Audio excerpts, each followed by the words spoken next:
Teaching by પૂર્વી ચેનલમાં તમારું હાર્દિક સ્વાગત છે. સમાજની શોધયાત્રા ભારત અને તેનાથી આગળ સામાજિક વિજ્ઞાન સ્વાધ્યાય પોથી ધોરણ 6 પ્રકરણ 9 કુટુંબ અને સમુદાય. Question number 1. નીચેના પ્રશ્નના ઉત્તર માટે આપેલા વિકલ્પોમાંથી સાચો વિકલ્પ શોધી તેનો ક્રમ અક્ષર પ્રશ્નની સામે આપેલા ચોરસ બોક્સમાં લખો. પહેલું, કયા કુટુંબમાં ઘણી બધી પેઢીઓ સાથે રહેતી હોય છે? એ સંયુક્ત કુટુંબમાં, બી વિભક્ત કુટુંબમાં, સી માતૃપ્રધાન કુટુંબમાં, ડી પિતૃપ્રધાન કુટુંબમાં. જવાબ આવશે એ સંયુક્ત કુટુંબમાં. બીજું, કયું કુટુંબ એક દંપતી અને તેમના બાળકો સુધી સીમિત હોય છે? એ સંયુક્ત કુટુંબ, બી વિભક્ત કુટુંબ, સી માતૃપ્રધાન કુટુંબ, ડી પિતૃપ્રધાન કુટુંબ. જવાબ આવશે બી વિભક્ત કુટુંબ. ત્રીજું, કઈ ભાષામાં કૌટુંબિક સંબંધોનું વર્ણન કરવા માટે મર્યાદિત શબ્દ હોય છે? એ ગુજરાતી, બી અંગ્રેજી, સી હિન્દી, ડી તમિલ. જવાબ આવશે બી અંગ્રેજી. ચોથું, કઈ ભાષામાં કૌટુંબિક સંબંધોના નામ બુઆ, તાઉ, તાઈ, ચાચા, માસી, નાના અને નાની હોય છે? એ ગુજરાતી, બી તમિલ, સી હિન્દી, ડી અંગ્રેજી. જવાબ આવશે સી હિન્દી. પાંચમું, ભારતીય ભાષામાં પિતરાઈઓનો અર્થ શું થાય છે? એ ભાઈ અને બહેન, બી કઝિન, સી દૌહિત્ર, ડી સહોદર. જવાબ આવશે એ ભાઈ અને બહેન.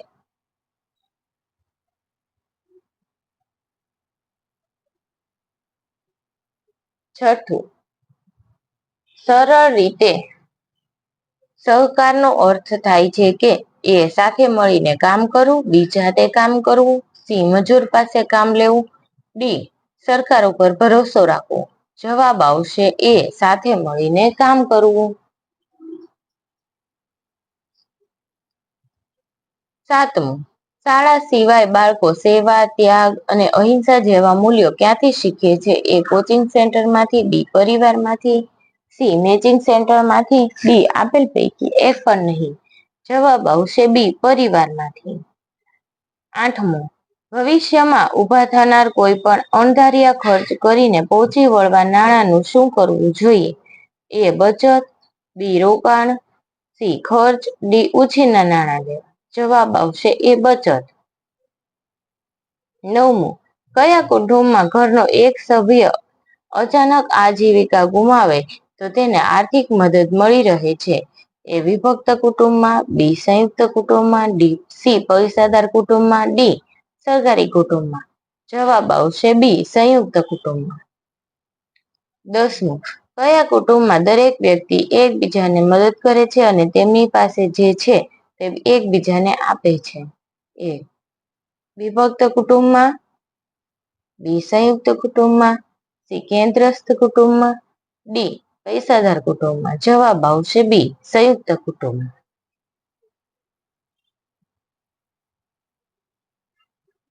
11મું, કયા કુટુંબમાં એક માતા અને તેમના બાળકોનો સમાવેશ થાય છે? એ સંયુક્ત કુટુંબમાં, બી વિભક્ત કુટુંબમાં, સી માતૃપ્રધાન કુટુંબમાં, ડી પિતૃપ્રધાન કુટુંબમાં.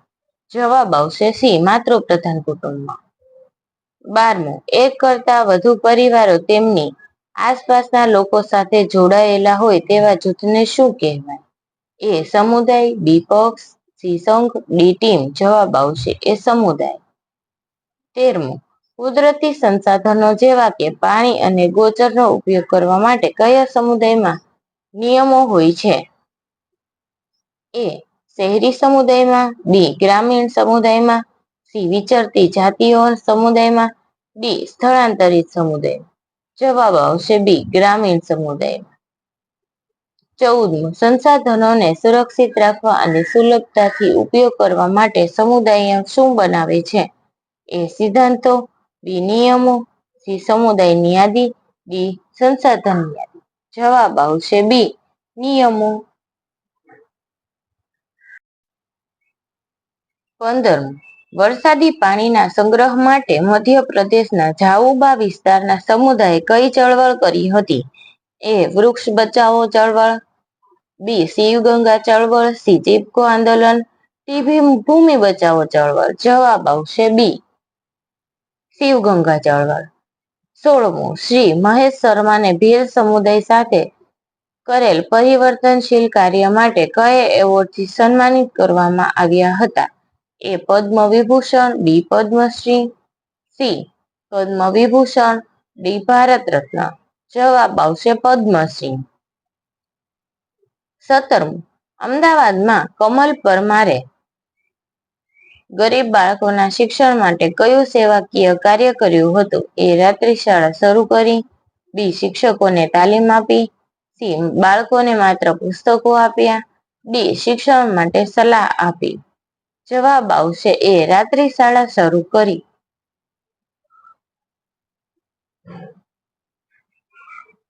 18મું, કલ્યાણ સમિતિ અનાજ પુરવઠા માટે કયા સમુદાય પર આધાર રાખે છે? એ. વેપારી સમુદાય પર, બી. ધાર્મિક સમુદાય પર, સી. સામાજિક સમુદાય પર, ડી. ઔદ્યોગિક સમુદાય પર. જવાબ આવશે એ. વેપારી સમુદાય પર. 19મું, રાષ્ટ્રીય સેવા યોજના અંગ્રેજી ભાષામાં સંક્ષિપ્ત શબ્દમાં કેવી રીતે ઓળખાય છે? A. NSS, B. CCC, C. NCC, D. HSC. જવાબ આવશે એનએસએસ. 20મું, રાષ્ટ્રીય કેડેટ કોર્પ્સ અંગ્રેજી ભાષામાં સંક્ષિપ્ત શબ્દમાં કેવી રીતે ઓળખાય છે? A. NSS, B. NCC, C. NSC, D. NSA. જવાબ આવશે બી. એનસીસી.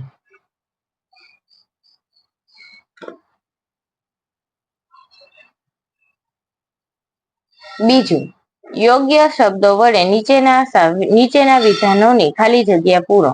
પહેલું, કુટુંબ કોઈ પણ સમાજનો સૌથી ખાલી જગ્યા એકમ છે. પ્રાચીન. બીજું, પરિવારમાં વધુ સભ્યોની સંખ્યા ખાલી જગ્યા કુટુંબમાં હોય છે. સંયુક્ત. ત્રીજું, પરિવારમાં બહુ જ ઓછી સભ્ય સંખ્યા ખાલી જગ્યા કુટુંબમાં હોય છે. વિભક્ત.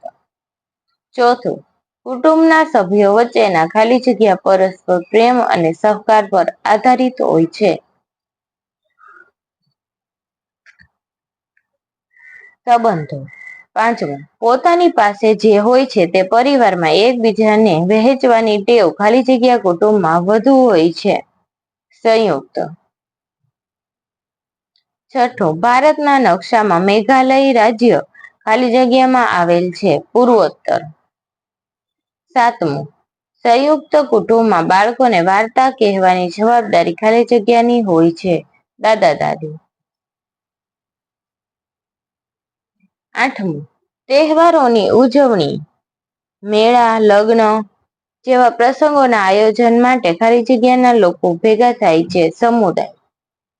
નવમું, મધ્યપ્રદેશના ખાલી જગ્યા ગામની આસપાસના વિસ્તારમાં શિવગંગા ચળવળ થઈ હતી.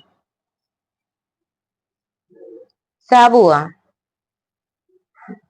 10મું, હાલમાં પ્રથા અનુસાર ભીલ સમુદાયે ગામોમાં ખાલી જગ્યા વાવવાનું નક્કી કર્યું હતું. હજારો વૃક્ષ. 11મું, ઓટો ફેબ્રિકેશન વર્કશોપના માલિક કમલ પરમારે ખાલી જગ્યા શહેરમાં ગરીબ બાળકો માટે શાળા શરૂ કરી હતી. અમદાવાદ. 12મું, કોઈ ચોક્કસ ધર્મ, પ્રદેશ, સમાન કાર્યો અને પરસ્પર રસના લોકોના જૂથને ખાલી જગ્યા કહેવામાં આવે છે. સમુદાય. ત્રીજું, નીચેના વિધાનોમાંથી ખરા સામે સાચાની અને ખોટા સામે ખોટાની નિશાની કરો. પહેલું, સંયુક્ત કુટુંબ એક દંપતિ અને તેના બાળકો સુધી મર્યાદિત હોય છે. ખોટું. બીજું, મોટા ભાગની ભારતીય ભાષાઓમાં પિતરાઈનો અર્થ ભાઈ અને બહેન થાય છે. સાચું. ત્રીજું, બાળકો જીવન મૂલ્યો માત્ર શાળામાંથી જ શીખે છે, પરિવારમાંથી નહીં. ખોટું. ચોથું, રોજિંદા અભ્યાસ દ્વારા બાળકો કૌટુંબિક જીવનમાં ભાગીદાર બનવાનું શીખે છે. સાચું.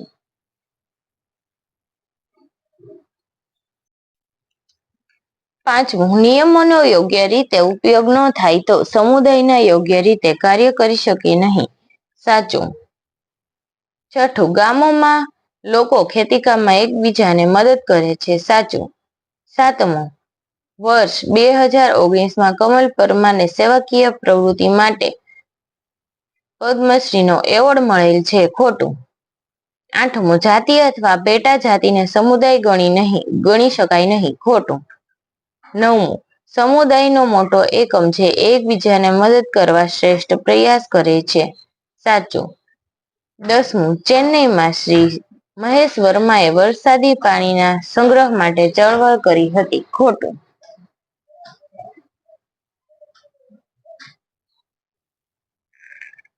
ચોથું, બંધ બેસતા જોડકા જોડો. પહેલું, NSS. એનો જવાબ આવશે રાષ્ટ્રીય સેવા યોજના. NCC. એનો જવાબ આવશે રાષ્ટ્રીય કેડેટ કોર્પ્સ.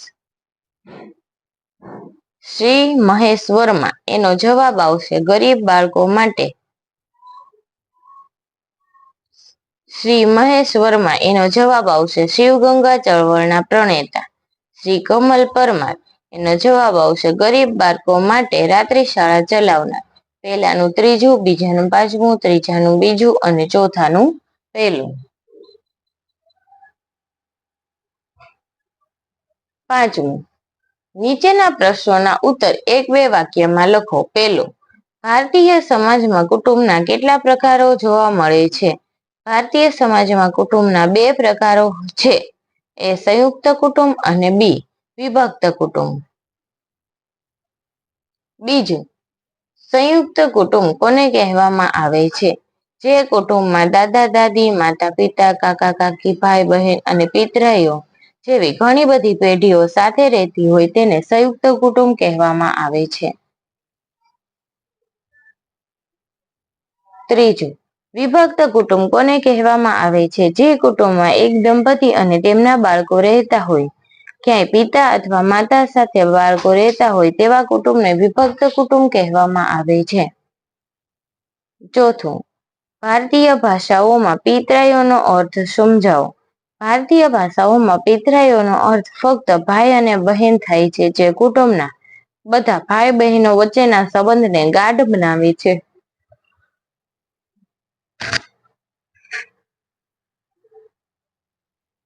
પાંચમું, કુટુંબમાં સહકારનો અર્થ શું થાય છે? કુટુંબમાં સહકારનો અર્થ થાય છે કે સાથે મળીને કામ કરવું, પરિવારમાં દરેક સભ્યએ અન્ય સભ્યની કામગીરીમાં સહાયરૂપ થવું. છઠ્ઠું, ભારતીય સંસ્કૃતિનો મહત્વપૂર્ણ સિદ્ધાંત કયો છે? આપણા ધર્મને અનુસરવો અને ફરજોનું પાલન કરવું એ ભારતીય સંસ્કૃતિનો મહત્વનો સિદ્ધાંત રહ્યો છે. સાતમું, બાળકો પરિવારમાંથી કયા મહત્વપૂર્ણ મૂલ્યો શીખે છે? બાળકો પરિવારમાંથી અહિંસા, દાન કરવું, સેવા, સમર્પણ, બલિદાન, પરસ્પર પ્રેમ, સહકાર જેવા મહત્વપૂર્ણ મૂલ્યો શીખે છે. આઠમું, સંયુક્ત પરિવારમાં હંમેશા નાણાં શા માટે બચાવવા જોઈએ? સંયુક્ત પરિવારમાં ઘણીવાર કોઈક અણધાર્ય ખર્ચા ઊભા થાય છે.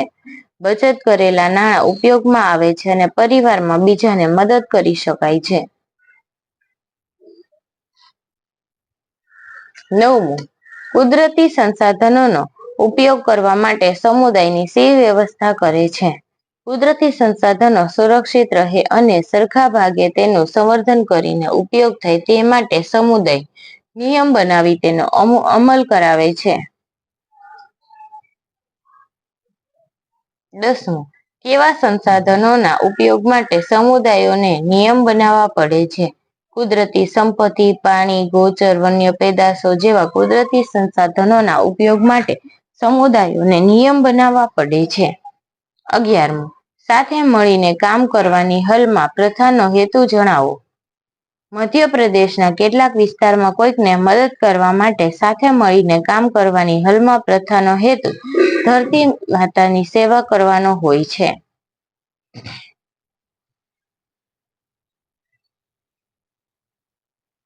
12મું, કેવા પ્રકારના જૂથને સમુદાય કહેવામાં આવે છે? ઉદાહરણ સાથે સમજાવો. વિશેષ રીતે કોઈ ચોક્કસ ધર્મ, પ્રદેશ, સમાન કાર્યો કે સમાન રસના લોકોને જૂથના સમુદાયના કહેવામાં આવે છે. ઉદાહરણ તરીકે મુંબઈનો પારસી સમુદાય, શાળાનો કલા સમુદાયનો, કેરળનો વૈજ્ઞાનિક સમુદાય વગેરે. 13મું, તમારા કાકાના દીકરા અને તમારી વચ્ચે કયો કૌટુંબિક સંબંધ છે?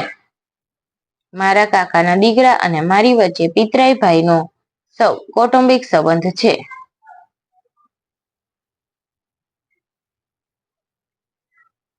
6. નીચેના પારિભાષિક શબ્દની સમજૂતી લખો. પહેલું, કુટુંબ. એક માતા પિતાના સંતાનો એક સાથે રહેતા હોય તેવું પરિવાર. બીજું, સંયુક્ત કુટુંબ. એક પરિવાર જેમાં બધા સાથે રહેતા હોય, જેમાં દાદા દાદી, માતા પિતા, કાકા કાકી, ભાઈઓ બહેનો અને પિતરાઈઓ વગેરેના સમૂહને સંયુક્ત કુટુંબ કહેવાય છે. ત્રીજું, વિભક્ત કુટુંબ. એક પરિવાર જેમાં માતા પિતા અને તેમના બાળકોનો સમાવેશ થાય છે, પરંતુ તેમાં કાકા કાકી, દાદા દાદી, બાળક વગેરેનો સમાવેશ થતો નથી. ચોથું, હલમાં. જે વ્યક્તિ, સંસ્થા કે કુટુંબને મદદ કરવા માટે એક સાથે મળીને કામ કરવાની પ્રથાને હલમાં કહે છે.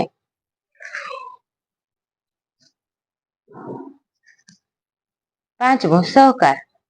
સાથે મળીને કામ કરવું, તે એકબીજાને મદદગાર થવું તે.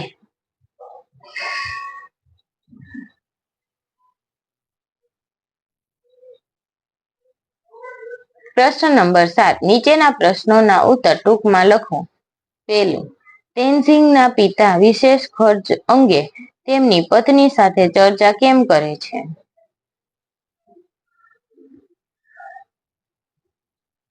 તેનઝિંગના પિતાના મત અનુસાર ભવિષ્યમાં ઊભા થનાર કોઈ પણ અણધાર્યા ખર્ચ માટે આપણે હંમેશા નાણાં બચાવવાનો પ્રયત્ન કરવો જોઈએ. ઘરમાં જ્યારે કોઈની વિશેષ કે અણધાર્યા ખર્ચ આવે ત્યારે કરકસર કરીને નાણાંની બચત કરી હોય તેમાંથી ખર્ચ કરી શકાય. તેથી તેનઝિંગના પિતા વિશેષ ખર્ચ અંગે તેમની પત્ની સાથે ચર્ચા કરે છે. બીજું, તેનઝિંગના દાદા દાદી કઈ ભૂમિકા નિભાવે છે? તેનઝિંગના દાદા દાદી ઘરના નાના મોટા કામોમાં મદદગાર બને છે. દાદીમાં હંમેશા રસપ્રદ વાર્તાઓ કહે છે. દાદા તેનઝિંગને ગૃહ કાર્યમાં મદદ કરે છે અને તેનઝિંગને સ્કૂલ બસ સ્ટોપ પર મૂકવા માટે જાય છે. તેઓ તેનઝિંગના ફળિયામાં સામાજિક કાર્યોમાં પણ રસ લે છે. તેનઝિંગના દાદા દાદી બંને જણ ઘરના સભ્યો અને પાડોશીઓ સાથે સ્નેહ અને સદભાવ રાખે છે.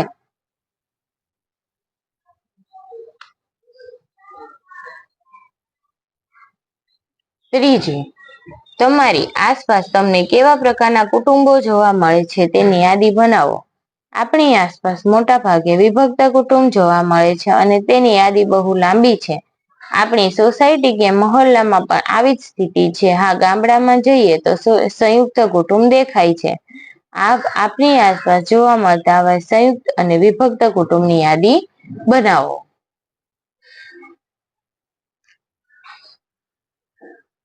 ચોથું, સંયુક્ત કુટુંબના કોઈ પણ 4 ફાયદા લખો. સંયુક્ત કુટુંબના મુખ્ય ફાયદા નીચે મુજબ છે. પહેલું, સંયુક્ત કુટુંબમાં સભ્યો અને પરસ્પર પ્રેમ અને સહકારની ભાવના હોય છે, જે વ્યક્તિગત વિકાસ માટે જરૂરી છે. બીજું, નાના બાળકોને દાદા દાદીનો પ્રેમ મળતો હોવાથી બાળકોનો ઉછેર આદર્શ રીતે થાય છે. ત્રીજું, નાના સભ્યોને વડીલો તરફથી પ્રેમ, હૂંફ અને માર્ગદર્શન સતત મળી રહે છે. ચોથું, ઓછા ખર્ચોમાં કુટુંબનો નિર્વાહ થતો હોવાથી આર્થિક બચત થાય છે, જે અણધાર્યા ખર્ચ માટે ઉપયોગી થાય છે. પાંચમું, સંયુક્ત કુટુંબમાં બાળકોના ઉછેરની અને વૃદ્ધોને સાચવવાની સમસ્યા નડતી નથી. છઠ્ઠું, સંયુક્ત કુટુંબમાં જવાબદારીઓનો ભાર ઓછો થાય છે અને ટીમવર્કની ભાવના વધે છે. પાંચમું, વિભક્ત કુટુંબના કોઈ પણ 4 ફાયદા જણાવો. વિભક્ત કુટુંબના ફાયદા નીચે મુજબ છે. પહેલું, પરિવારના સભ્યો ઓછા હોવાથી ખર્ચ ઓછો થાય છે. બીજું, તહેવાર કે લગ્ન પ્રસંગ પસંદગીની વસ્તુઓ બાળકોને મળી રહે છે. ત્રીજું, સભ્ય સંખ્યા ઓછી હોવાથી બહાર ફરવા જવામાં સરળતા રહે છે. ચોથું, બાળકોને વિવિધ ક્ષેત્રોમાં આગળ ધપવા વ્યક્તિગત સ્વતંત્રતા પૂરતી મળે છે. પાંચમું, પરિવારના અન્ય સભ્યો પર નિર્ભર ન હોવાથી સ્વનિર્ભર થવાય છે. છઠ્ઠું, વિભક્ત કુટુંબમાં સ્વતંત્ર રીતે ઝડપી નિર્ણયો લઈ શકાય છે.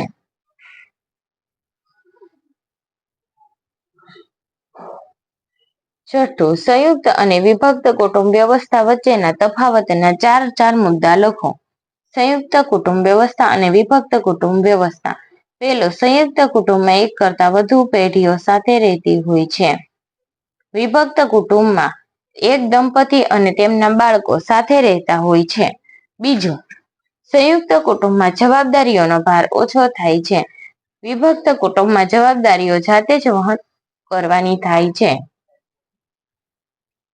ત્રીજું, અહીં બાળકોના ઉછેરમાં વડીલોની મદદ મળે છે. અહીં બાળકોના ઉછેરમાં માતા પિતા જ મુખ્ય ભૂમિકામાં હોય છે. ચોથું, વ્યક્તિગત સ્વતંત્રતા ખોરવાઈ જાય છે. અહીં વ્યક્તિગત સ્વતંત્રતા પૂરતી મળે છે.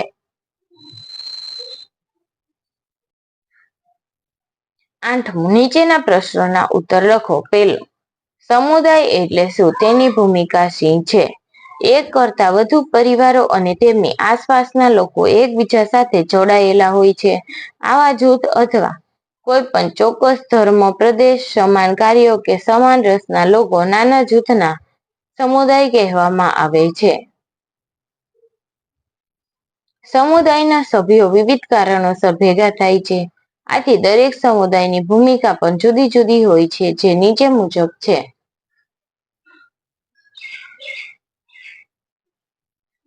પહેલું, કેટલાક સમુદાયમાં ખેતીકામની તૈયારી માટે, વાવણી અને લણણી જેવા કામ માટે એકબીજાને કામમાં મદદ કરવા ભેગા થાય છે.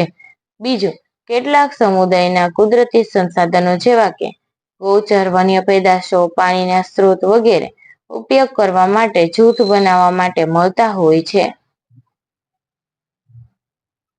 ત્રીજું, કેટલાક સમુદાયો ધાર્મિક પ્રસંગોએ કે તહેવારની ઉજવણી, મેળાઓ કે લગ્ન જેવા પ્રસંગોના આયોજન અને તેના અમલ માટે ભેગા થતા હોય છે.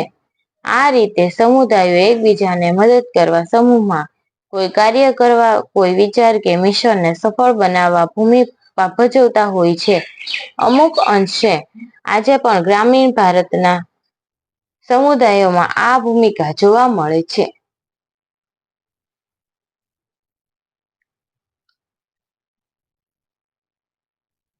બીજું, વંચિત જૂથના બાળકો વિશે વિચારો.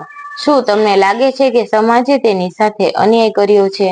ભારતના દરેક બાળકને પ્રાથમિક શિક્ષણ મળવું જોઈએ, તો વંચિત જૂથના બાળકોને પણ પ્રાથમિક શાળામાં શિક્ષણ મળવું જોઈએ.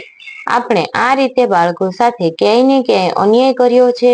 આ જૂથ પ્રત્યેની સમાજની ઉપેક્ષા અને ઉદાસીનતાના કારણે અશિક્ષિત અને બેરોજગાર રહેલા આ સમાજના બાળકો આજે શાળા બહાર બાળમજૂરીમાં ધકેલાયા છે.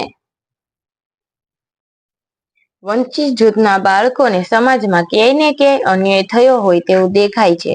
શિક્ષણ ન મેળવનાર આવા બાળકો સમાજમાં ઉપેક્ષા થતી જોવા મળે છે. ઘણીવાર આવા બાળકો પાસે કેટલાક વિશિષ્ટ કૌશલ્ય હોય છે. કેટલાક બાળકો ભણવામાં, રમતગમતમાં, ચિત્ર દોરવામાં, ગાવામાં, સંગીતમાં વગેરે ક્ષેત્રમાં આગળ વધે તેવી તેમના ક્ષમતામાં વધારો થતો હોય છે. સમાજમાં યોગ્ય તક ન મળવાના કારણે તે વિકાસથી વંચિત રહી જાય છે. વંચિત જૂથના બાળકો આર્થિક, ભૌગોલિક અને સામાજિક જેવી પરિસ્થિતિના કારણે લાભોથી વંચિત રહી જાય છે. આવા બાળકો આરોગ્ય, શિક્ષણ અને ઉજ્જવળ ભવિષ્ય માટે સમાજે વિચારવું જોઈએ. આથી સમુદાયના લોકોએ આવા પ્રતિભા સંપન્ન બાળકોને શોધીને આગળ લાવવાના પ્રયત્ન કરવા જોઈએ.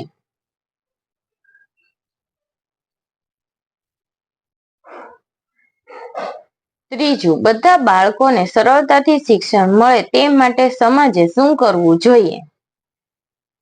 બધા બાળકોને શિક્ષણ સરળતાથી મળે તે માટે સમાજે નીચે પ્રમાણેની વ્યવસ્થા કરવી જોઈએ. પહેલું, દરેક વિસ્તારમાં પ્રાથમિક શાળા ઊભી કરવી જોઈએ. બીજું, દરેકને રોજગારીની તક મળે તેવી વ્યવસ્થા કરવી જોઈએ. ત્રીજું, લોક જાગૃતિના કાર્યક્રમ કરવા જોઈએ. ચોથું, વૈકલ્પિક શાળાની વ્યવસ્થા કરવી જોઈએ. પાંચમું, જરૂરિયાતમંદ બાળકોને આર્થિક સહાય આપવી જોઈએ.